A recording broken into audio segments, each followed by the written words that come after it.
characters will behave in the most one-dimensional way possible, just to make the audience know right away what to feel about them for the rest of the show. All characters follow stereotypes you can mostly find in ecchi harem comedies, and don't develop from those predictable and flat cookie-cutter personalities. They only deviate when they want to suddenly act out of character. Let me let you in on a little secret. Sudden change in a character's personality that does not have logical cause isn't called character development. It's called character derailment. Asuna is one of the few characters we see often enough to actually see these sudden, drastic personality changes in. Asuna is probably as inconsistent as Kirito, and that's saying a lot. When she is introduced, she is quiet, reserved, and mysterious. She's seen wearing a cloak with a hood that covers her face and talks very little. But a few episodes later, she's the overly assertive co-leader of like the most powerful guild of frontliners in the game, and she's a cliche tsundere because all works lacking in quality have to have tsunderes to compensate and pander to otaku. 2 years had passed, but no effort is shown to shed light on such a radical development. She randomly forgets how to be a tsundere for some reason, and turns into a typical lovey-dovey opposite for the male lead. Asuna as the female lead is as stereotyped as they come. Much like Kirito, her character is heavily idealized. She's the prettiest girl in the game, the most popular girl in the game, the strongest girl in the game, kind, caring, and every other man wants to have a piece of her. Oh, and did I mention her cooking skills that she levels up with every passing day? That's right, even though she's a frontliner whose top priority is to clear the game, she somehow finds the time to max out her cooking skill. After all, her foremost duty is to cook for Kirito and show how much she cares for him. While initially she's portrayed as a strong and independent player, it doesn't take long for her to make a sudden transition from that to a deplorable damsel in distress, requiring her white knight in a black cloak to come to rescue her whenever she's in a bind. Kirito fighting her guild leader to earn her some time for honeymooning is laughable at best. It soon becomes apparent that she doesn't have much of a role in the show other than serving as the love interest of the protagonist and being an object for fan service now and then. Maybe if the characters were worth their weight in shit, that would have solved at least half the problem.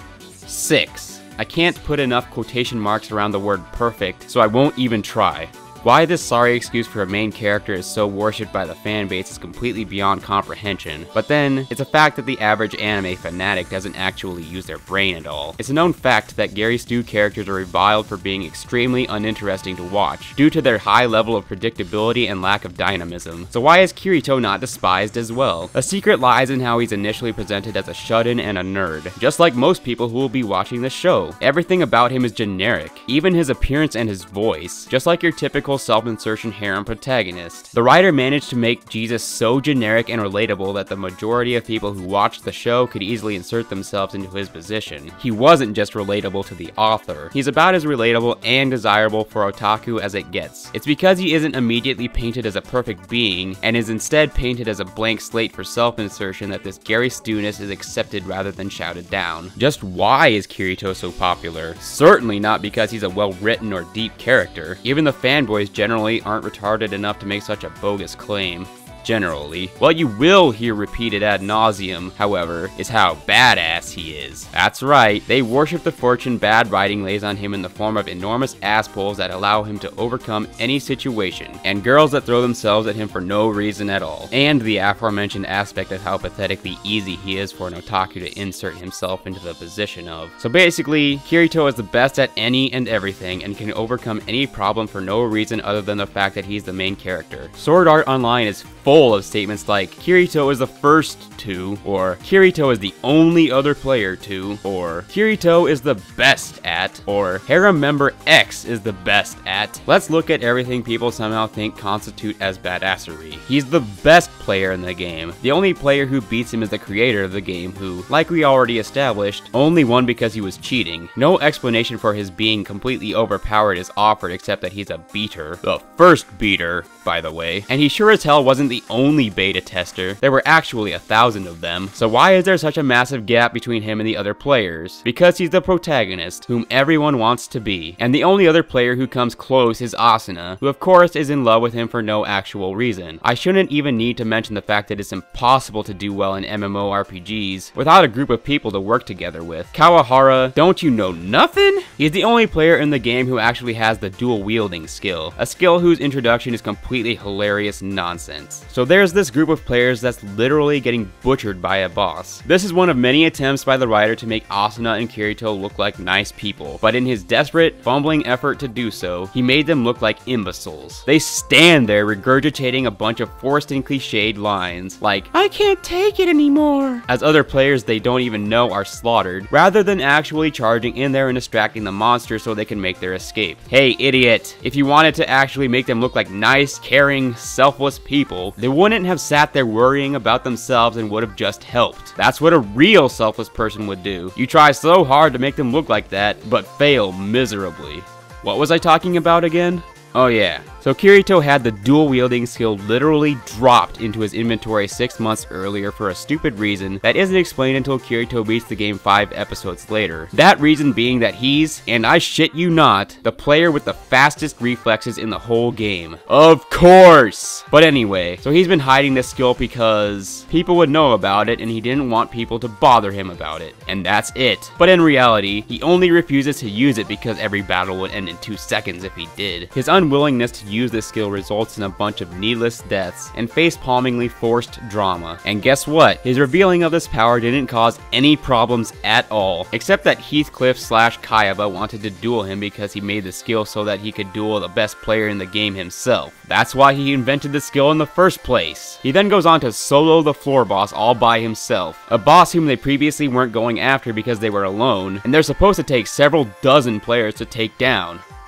Fuck. What was I talking about again?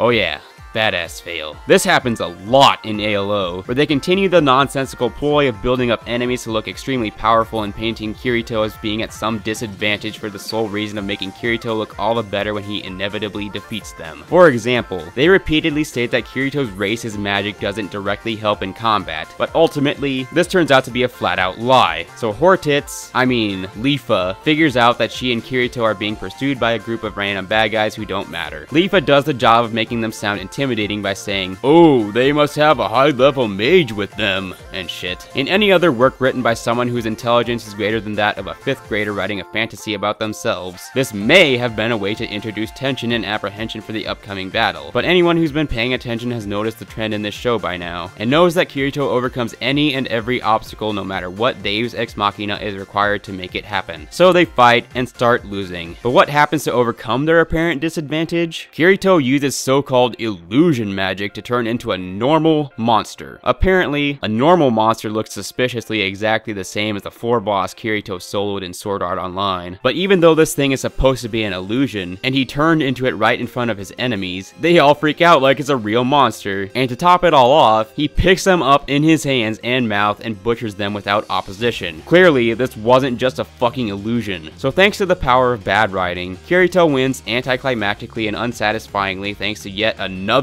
ass pull. He doesn't even use this power again either. And people call this badassery? Are you fucking serious? Has the definition of what constitutes as badass changed since I last knew? Where were we? So there's this bad guy who's going to attack these people that are going to sign some alliance treaty or something. The dude points out that Kirito has shitty gear, while he has pretty much the best sword in the game whose attacks can't even be blocked, has a super high two-handed sword skill, and is said to be the strongest player in the game. Keep in mind that we just met this asshole, and judging by the way the show has gone so far, it can be guaranteed that Kirito will still win.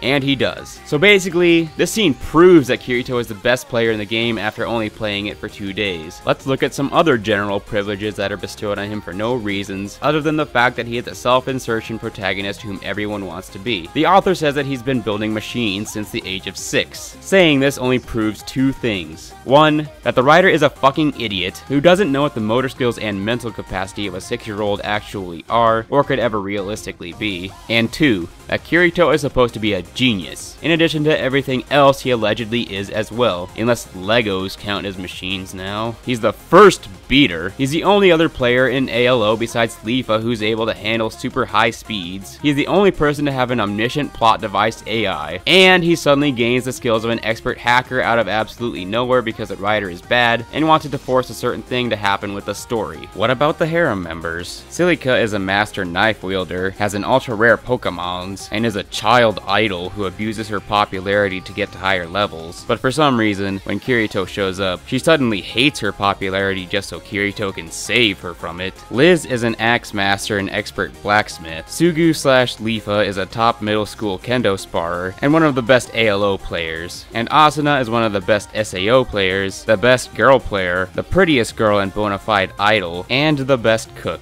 And then there are the two whores who are the leaders of their respective races. I read that more of these best at X harem fucks are introduced in later novels. Check out this one. We got Sinon, who is, well, let's just read her Moll profile information. She is a skilled VR MMO player. She is nicknamed after her rare sniper rifle. She plays GGO to overcome her trauma concerning guns. It is actually said that Kirito is the first one to make her extremely angry. She becomes a Kate Sith archer in ALO where she is capable of hitting targets 200 meters away, despite her bow being limited to 100 meters. Oh, and also, in that game, Kirito gets a super rare avatar that everyone is jealous of, and is the only player who can use a lightsaber to block bullets in a game that revolves around guns like a motherfucking Jedi. I guess because he has the best reflexes or something. Yeah.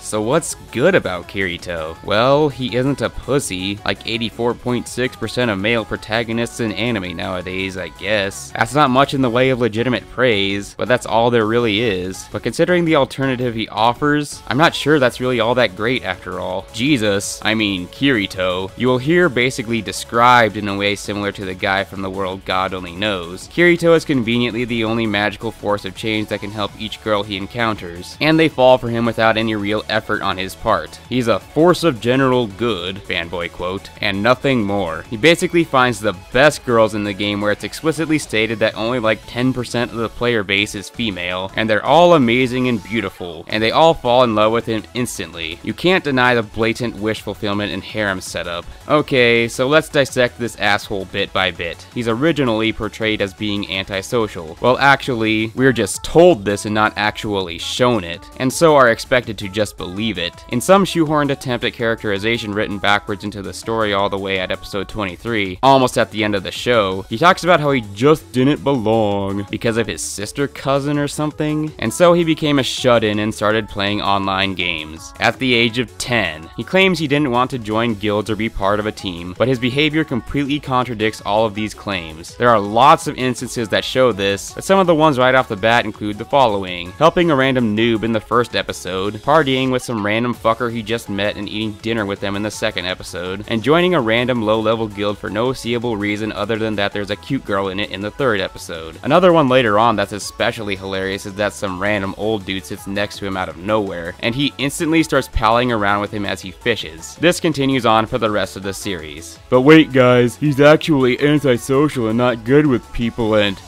yeah, fucking right. All these claims of antisocialness and escapism are there to do is make it so otaku can relate with him more, and that's it. Even though it's very obvious that these claims are completely false. That's what his character is ultimately supposed to be, a blank slate for self-insertion. So basically, not even a character at all. In desperate attempts to make his character more appealing, Kirito is depicted as perfect, which leaves his character with little plausibility and much insipidity. He's in essence the embodiment of what most teenage boys desire to be. He's always at an advantage, regardless of what the show tries to tell you. He can accomplish whatever he wants to with little or no effort. He has an ideal girlfriend/wife. He's admired by everyone around him and lauded as a messiah. He can unintentionally make every other chick adore him, romantically or otherwise. He gets the best drops and finds the coolest shit, and he has his own super powerful and knowledgeable AI. Thus, he serves more as a self-insert character for wish fulfillment, and at the end of the day, there's nothing individualistic about him. Gary Stew is a term used to describe perfect male characters, and if paired with the Mary Sue of the show, we get a lead couple that seems to have been cut straight from otaku romance fan fiction.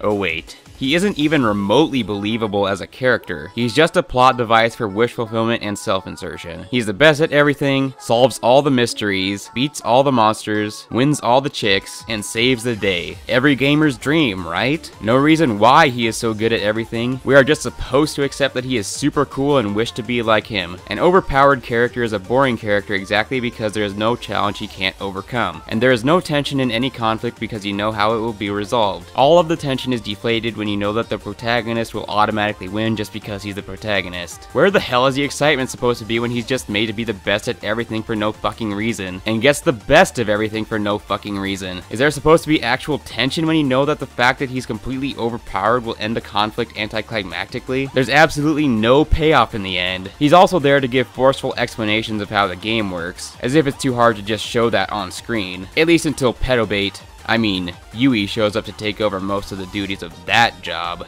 Continued in part 4.